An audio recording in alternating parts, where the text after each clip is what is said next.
예, 유영상 대표님, 아까 이훈기 의원님 질의에 지난 4월 30일 날 위약금 폐지 그쪽으로 하겠습니다. 분명히 그렇게 답변을 하셨는데 그때는 어떤 심정으로 그렇게 답변을 했어요? 4월 30일 날 우리 국민들이 지켜봤는데 위약금 폐지 그쪽으로 하겠습니다. 예, 유영상 대표가 하신 말씀 맞죠? 예, 맞습니다. 예. 그래서 과기부가 근데 왜 또 과기부에서- 거기서 과기부가 들어가요? 과기정통부에서 법률 검토가 위약금 면제라고 법률 그러는데요. 예, 예.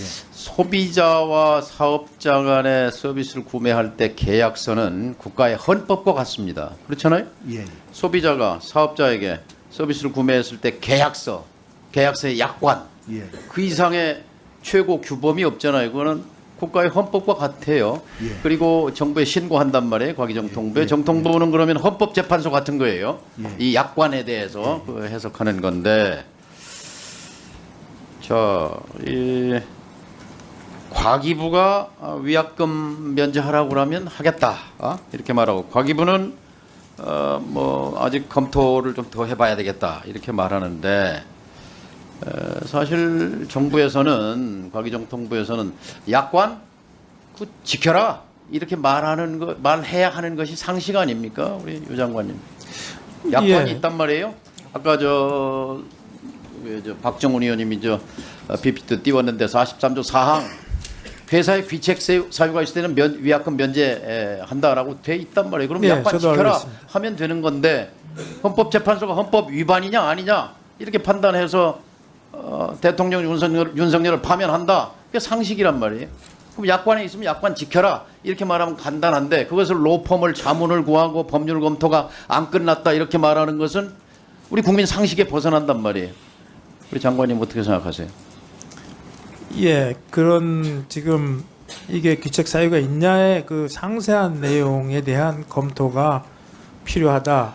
자, 그러면 귀책 사유 관련해서 소비자에게 무슨 귀책 사유가 좀 있습니까? 소비자와 사용자 간에 계약한 건데 없잖아요.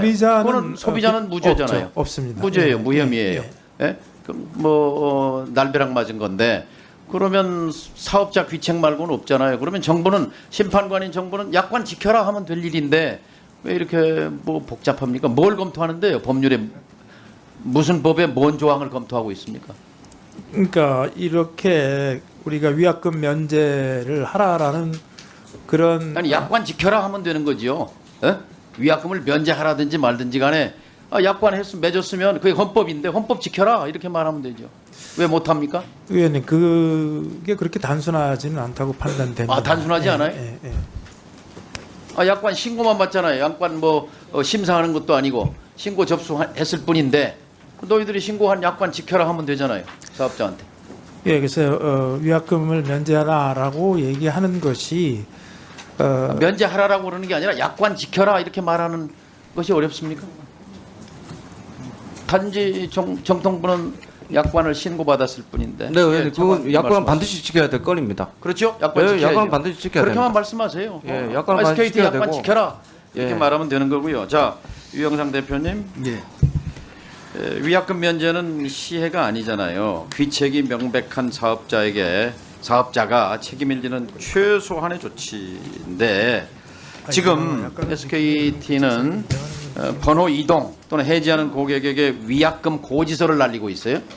지금 25만 명이 번호 이동했다고 그러는데 위약금 고지서 보낸 사람이 몇 명이에요?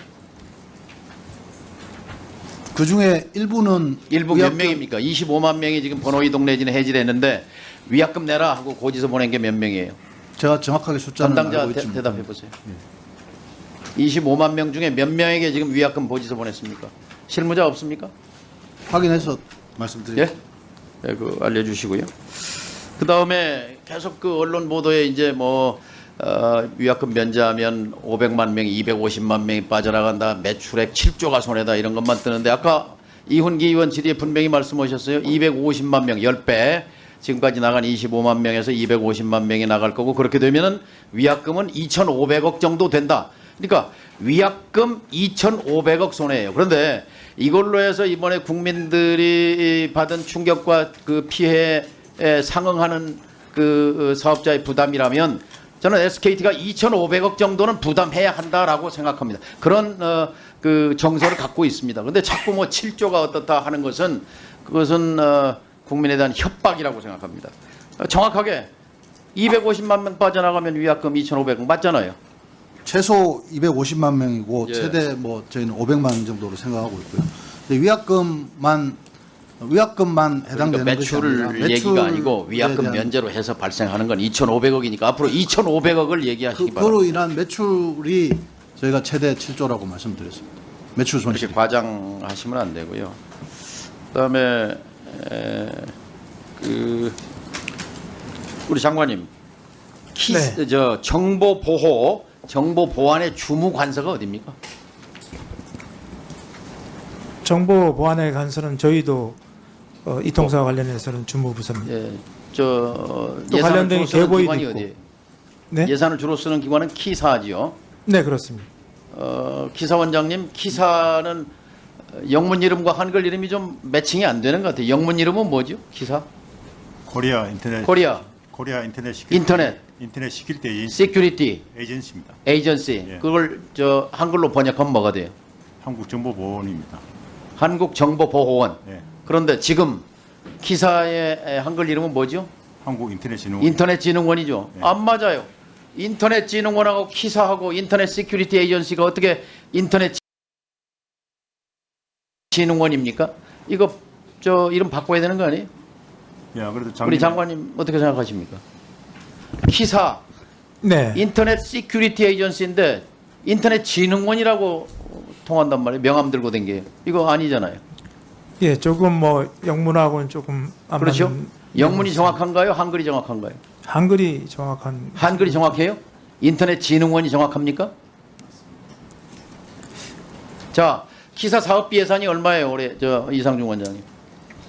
우리 다 합쳐가지고 한 작- 3,000억. 작년에 3,100억이죠. 인건비 빼고 사업비 2,300억. 작년에 2,300억 진흥 중에 정보 보호 예산이 몇 %예요? 한 600. 토탈 1,300억 65%가 정보 보안 보호 관련 예산입니다. 예산의 3분의 2를 쓰는 기관이 정보 보호 보안에 인터넷진흥원 말이 안 맞잖아요. 원래는 한다는데. 이름 바꿔야 되지 않겠어요? 야, 그다음에 우리 저 비전문가라고 지난번에 유심 내가 뜻이 뭐냐고 물어봐서 좀 머뭇거리셨는데 해킹 뜻은 압니까? 해킹은 뭐예요? 해킹은 해킹입니다. 아니 우리말로 한글로 침해입니다. 침해. 침입? 예. 그냥 해킹이 침입이에요? 침해하는 거. 침해라. 침해? 정확하게 개념을 이해하실 필요가 있어요. 무단 접근, 그 다음에 조작입니다. 조작. 무단 접근 조작. 그리고 데이터를 빼내거나 그리고 시스템에 그 교란을 일으키는 행위. 그게 해킹이에요. 해킹. 해킹을 담당하는 부서, 돈 쓰는 부서가 어디예요? 침해 대응 본부입니다. 기사죠. 예. 기사 안에 있는 거죠. 예. 예? 혹시 이건 뭐 전문적인 거니까 모를 수 있어요. 트렌드 마이크로 들어보셨어요? 예, 들어봤죠. 트렌드 마이크로 예, 들어보셨죠? 들어봤죠. 무슨 회사죠? 보안업체입니다. 어디요? 뭐 지금 거기 저 클라우드 보안을 주로 담당하는 어느 나라? 미국 업체입니다.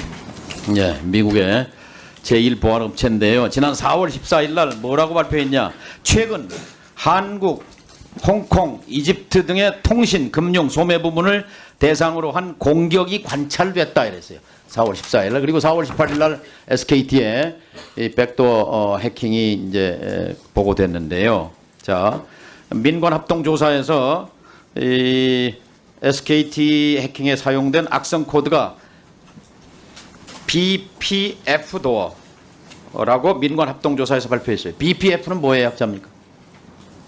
그 야어까지는 제가 생각할 자, 때 몰라요. 그 BPF 는 전문가가 얘기해 보세요. 뒤에. 네, 기사 버클리 패킷 필터라고 돼 있습니다. 예, 사용자 시스템 침투해서 악의적으로 명령을 수행하는 그런 악성 코드라고 했는데 제가 자꾸 뭐 영어가 뭐냐 물어보는 것은 제대로 업무 파악하고 대한민국 사이버 보안의 총사령관인데 그렇게 얼음얼음 해가지고 어떻게 우리 국민이 안심할 수 있겠어요? 그 다음에 작년 2월 달에 1년 2개월 전에 워싱턴 포스트 뉴욕 타임스가 중국의 아이순이라고 하는 보안 회사가 한국을 비롯해서 영국, 인도, 베트남 등 최소 20개국의 정부와 기업을 해킹해 기밀을 수집했다 이런 보도를 했고 그때 과기정통부 그리고 기사 국정원이 이것을 분석에 착수해서 적극적으로 밝혀내겠다 이런 보도가 1년 전에 있었어요. 근데 1년 지났단 말이에요. 자, 1년 동안 기사가 조사한 내용 뭐 설명해 줄 수 있습니까? 어디 저 실무자 나와 있어요? 그 아이순에 대해서 1년 동안 조사했더니 어떻게 됐어요? 답변 드려도 되겠습니까? 예. 네. 실제 예, 한국인터넷 디지털 외협 대응 본부장 이동근입니다. 예, 아이순과 관련된 정보가 일단 이런 다크웹이라든지 이런 데 유출된다는 이야기가 있었습니다. 그래서 그 관련해서 실제 데이터를 확보하기 위해서 저희도 기술적으로 모니터링하고 찾았지만 실제 데이터는 저희도 확보를 못했습니다. 그래서 이게 아이순 측에서 뭐 우리 국내 통신사의 정보를 가지고 있었다는 사실 확인은 그러면 아직까지 안 되었습니다. 기사에 지금 조사는 종료됐습니까? 예, 현재는 더 이상 지금 그 이후로 확인된 바는 없습니다. 종료됐으면 분석하고 조사한 내용을 상임위에 냈어야 될 것 아니에요. 저희가 국정감사 때도 얘기 없었잖아요. 네, 저희가 그 이후로 확인된 바가 없기 때문에 별도의 어떤 그 보고서라든가 자, 없었고요. 기사는 됐고 그다음에 우리 강도현 차관님 정통부에서도 그거 조사한다고 했는데 뭐 특별한 게 없어요. 아이순 그 보도가 좀 정확하지 않았습니까? 뉴욕 타임스, 워싱턴 포스트가 보도 자체는 진위 여부에 대해서 아까 말씀드린 대로 기사가 작업을 했고요. 거기에 기사만 대해 했어요. 정통부가 따로 기사하고 저희들 같이 한 겁니다. 그리고 기사가 했던 결과를 저희들한테 설명을 줬고요. 그렇게 했던 부분입니다. 예. 장관님, 네. 지금 우리나라 주요 이동통신사 같이 대규모 이렇게 개인정보를 서버에 저장하고 있는 기업체, 공공기관 등에 대한 그 백도어, 뒷문, 악성 코드 등에 대한 전수조사를 해야 하고 보안에 대한 대비책을 강구해야 한다고 봅니다. 네. 24년 9월, 작년 9월에 미국에서 9개 주요 통신사가 해킹당한 사건이 있었습니다. 이 사태에 대해서 미국 상원 정보위원회가 나서서 미국 역사상 최악의 해킹이다 이렇게 규정을 하고 정부와 보안 업체들이 협력해서 대대적으로 해커 활동을 모니터링하고 그리고 공격을 차단하는 조치에 돌입했고 지금도 진행 중입니다. 우리도 이번 SK텔레콤의 해킹 사태를 우리나라 역사상 최악의 해킹이라고 규정하고 과기부, 기사, 국정원 등이 총동원돼서 악성 코드 조사와 전수조사와 보안 대책을 동시에 강구해야 한다고 생각하는데 말씀해 주시기 바랍니다. 네, 어제부로 전국의 모든 그 사업체에 전수조사를 지시를 했습니다. 그리고 이제 곧 대선 국면에 접어들어서 또 이 해킹 침해가 나오면 또 상당한 사회 혼란을 부추길 우려가 있어서 범정부적으로 이것을 대처할 그런 방안을 강구하고 있습니다. 네, 이상입니다. 예, 이상희 위원님.